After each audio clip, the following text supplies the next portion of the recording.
இருக்கு. திராவிட இயக்கம் அப்படிங்கிற அடிப்படையில் நாங்கள் இதை சொல்கிறோம் அப்படிங்கிறாரு. ஒரு எப்படி பார்க்குறீங்க? நட்பு சுட்டலை எப்படி பார்க்குறீங்க? அதாவது முதல்ல இந்த இந்துத்துவா தலைவர் எங்களுடைய அம்மா அப்படிங்கிறது வந்து அதுக்கு நான் பதில் சொல்கிறேன். அது முதல்ல சொல்லிடுறேன். ரெண்டு இந்துத்துவ கட்சிகள் தனித்தனியாக போனது தான் தமிழ்நாட்டுடைய ஆகப்பெரிய சிக்கல்ங்கிறார். இந்துத்துவா தலைவர் இந்துத்துவா கட்சிங்கிறதையும் நான் மறுக்கிறேன். ஓகே. ஏன்னா இந்து மதம் என்பது வேறு, இந்துத்துவா கொள்கை என்பது வேறு. ஓகே.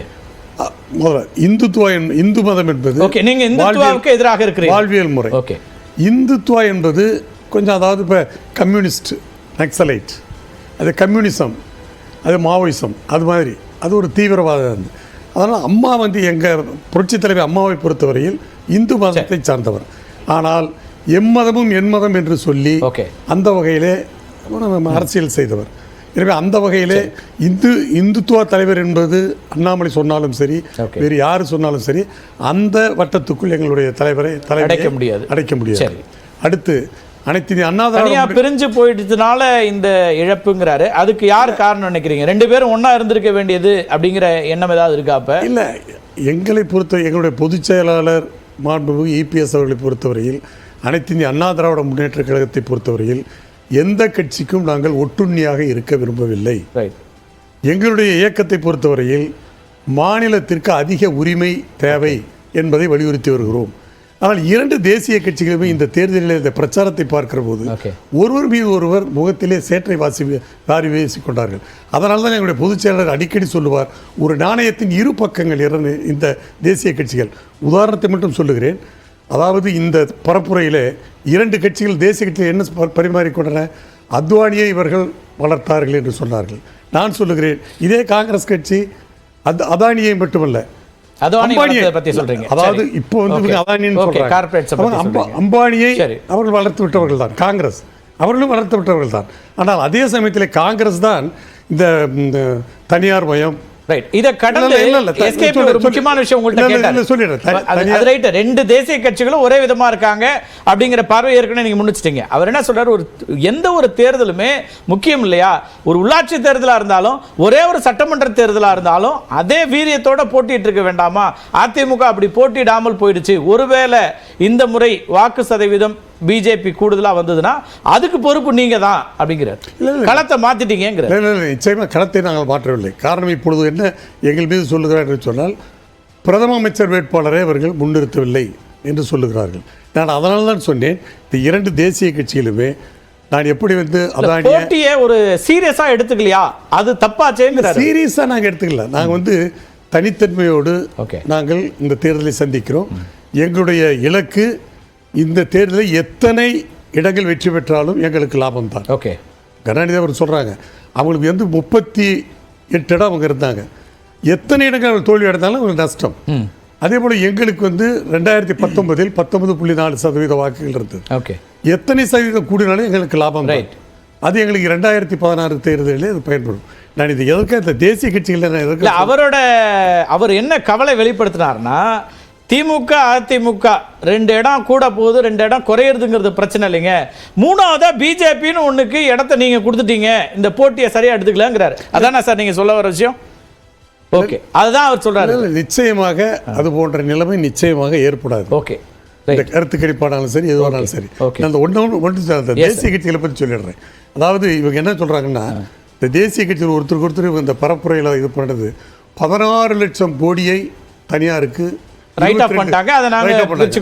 அதே சமயத்தில் காங்கிரஸ் ஆட்சியில் இருந்தபோது அவர்களும் 36,50,000 கோடி அவங்க தள்ளுபடி பண்ணாங்க.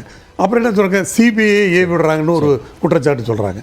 அதே சமயத்தில் சிபிஐ வச்சுக்கிட்டு தான் 2011 63 சீட்டு வந்து காங்கிரஸ் வாங்கிச்சுன்னு தெரியும். அப்புறம் இடி, அது யார்? சிபிஐ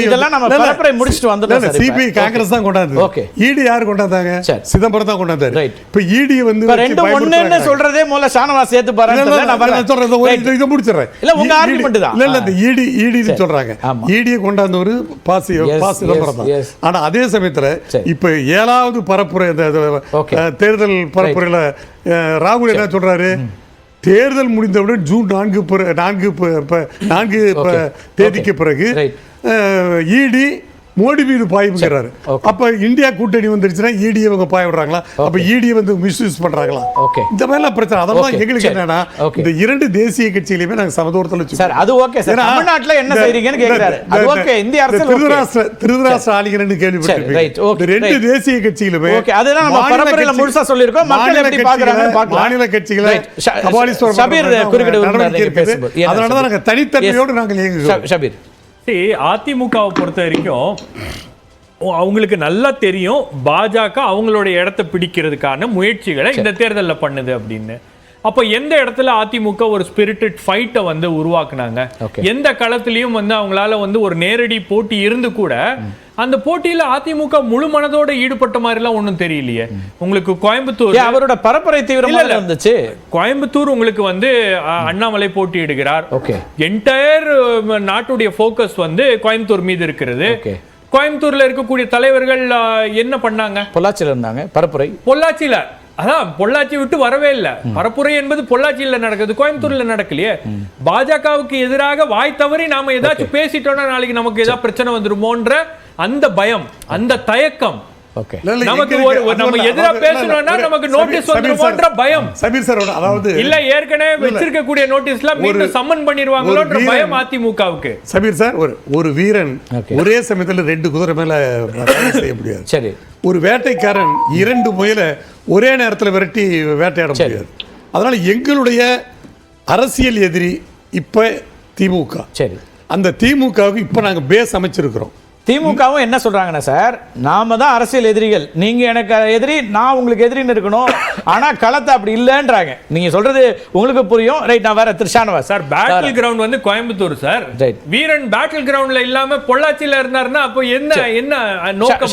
ஷானவாஸ் ஏற்கனவே குறிப்பிட்டாங்க. எஸ், இல்ல ஏற்கனவே அவர் நாகராஜ் பேசும்போது தமிழ்நாட்டுக்கு எது கொடுத்தாலும் எதிர்க்கிறோம், ஒன்றிய அரசு கொடுப்பதெல்லாம் எதிர்க்கிறோம்னாரு. நீங்க எய்ம்ஸ் கொடுத்தீங்க, நாங்க ஏத்துக்கிட்டோமே, எதிர்க்கீங்க. ஆனா நீங்க கொடுத்தீங்களாங்கிறத கேள்வி. புதிய ரயில் சேவைகளை கேட்கிறோம், தரமாட்டீங்களா? ஒன்றிய அரசு தான் கேட்கிறோம். கேட்டதை தரமாட்டீங்க, கேட்காததை தருவீங்க. அதுதான் பிரச்சனை. பேரிடர் நிவாரண நிதி கேட்கிறோம், ஒன்றிய அரசு தான் கேட்கிறோம். தமிழ்நாடு கேட்பதை நீங்கள் கொடுக்க மறுக்கிறீர்கள் என்பதுதான் இங்கே மிகப்பெரிய விவாதமே. அது போல பிரிவினை அடிப்படையில நீட்டு விலக்கு வேணும் கேட்கிறோமா? எல்லாம் மட்டும் தான் கேக்குறீங்க. நீட்டு விலக்கு நாங்க மட்டும் கேட்கல, தமிழ்நாட்டில் உள்ள எல்லா கட்சியும் கேட்குது, பிஜேபி தவிர. நீட்டு விலக்கு தீர்மானம் சட்டமன்றத்தில் வந்த போது 4 உறுப்பினர்கள் தான் எழுதிச்சு வெளியே போனாங்க. 230 உறுப்பினர்களும் திமுக காரங்க கிடையாது, அதை ஆதரித்தவர்கள். நீட்டு விலக்கு வேணும்னு சொல்றவங்க 230 பேரும் அதிமுக, பாமக எல்லா கட்சியும் சேர்த்து, திமுக கூட்டணி மட்டும் இல்ல. அப்ப தமிழ்நாட்டின் உணர்வை நாங்கள் ஒட்டுமொத்தமாக பிரதிபலிக்கிறோம். பாஜக அதுக்கு எதிராக இருக்கு.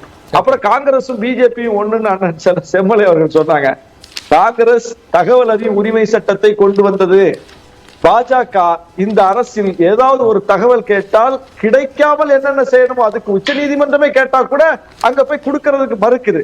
எப்படி 2 ஒன்னாகும்? காங்கிரஸ் ஆட்சி காலத்தில் முறைகேடுகள் வந்தது என்றால், முறைகேடுகள் மீது ஒரு புகார் வந்துச்சுன்னா